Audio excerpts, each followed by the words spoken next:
Peace of mind and body 26. I had a thought which I wanted to share. The Muslims who travel to special holy places, such as Mecca and Medina, often state that they find a lot of peace of mind and body there. Even though holy places that have a special connection to Allah, the Exalted, do receive a greater portion of His mercy, which is a reason for their peaceful state, nonetheless, another important reason is the actions of the Muslims that travel there.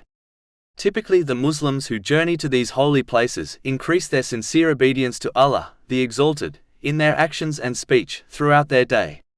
For example, they will offer their obligatory prayers at the mosques, use their resources such as their time in ways pleasing to Allah, the Exalted, and become more cautious in committing verbal and physical sins.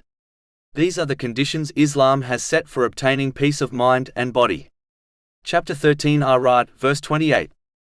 Unquestionably, by the remembrance of Allah do hearts find peace. And chapter 16 An-Nahl, verse 97. Whoever does righteousness, whether male or female, while he is a believer, we will surely cause him to live a good life.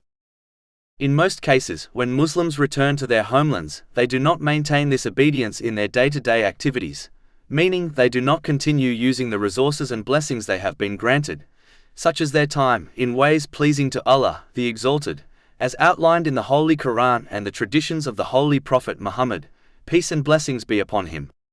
This is true, even if they fulfill the few obligatory duties of Islam. Instead, they concentrate more on using their blessings in ways pleasing to themselves and other people. This prevents them from fulfilling the conditions set by Islam for obtaining peace of mind and body. As a result, they begin to incorrectly believe peace lies in a specific place when it actually lies in the sincere obedience of Allah, the Exalted, and is therefore not bound by time or space.